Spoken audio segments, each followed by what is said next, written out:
میرا خیال ہے کہ خواجہ آصف، رانا ثناء اللہ، وزیر اعظم شہباز شریف اور وزیر اعلیٰ پنجاب مریم نواز کو ایک ہنگامی میٹنگ بلا کر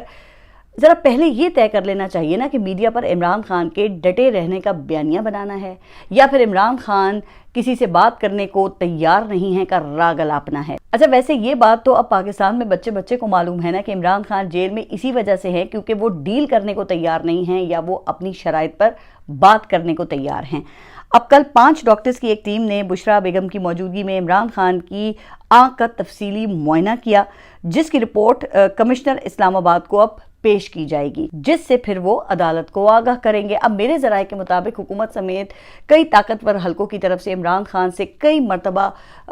رابطے کیے گئے ہیں لیکن کوئی نتیجہ وہ نہیں نکل سکا ہے۔ اب ظاہر ہے کہ حکومت اور اسٹیبلشمنٹ کی سب سے بڑی شرط تو پھر یہی ہے نا کہ عمران خان اس موجودہ نظام کو قبول کر لیں اور اگلے الیکشن تک وہ خاموش ہو کر بیٹھ جائیں اور 9 مئی کے واقعات پر معافی مانگ لیں، جنہیں مسلم لیگ نون فخر سے ایشیا کا سینئر ترین سیاستدان بھی کہتی ہے۔ وہ آج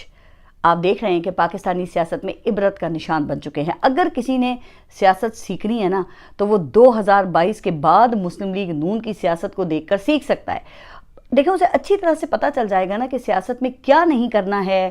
تو سیاست کامیاب ہو سکتی ہے۔ خیر آج جمعرات کا دن تھا اور ظاہر ہے کہ عمران خان کی سیاسی رہنماؤں اور رفقا سے ملاقات کا دن تھا اور ابھی تک منگل کی طرح ان کو کسی سے ملاقات کی اجازت نہیں ملی ہے۔ اگرچہ منگل کے روز ان کی جیل میں بشرا بی بی سے ملاقات کروا دی گئی تھی اور اب جمائمہ کے ٹویٹ پر وفاقی حکومت کا جواب بھی آ گیا ہے۔ میں نے منگل کو اپنے ولاگ میں آپ سے یہ کہا تھا کہ جمائمہ نے عمران خان کی اپنے بیٹوں سے ملاقات کروانے اور انہیں ویزے جاری کرنے کی درخواست کی تھی۔ شکر گزار ویسے ہونا چاہیے کہ عید پر ان کی عمران خان سے بات کروا دی جائے۔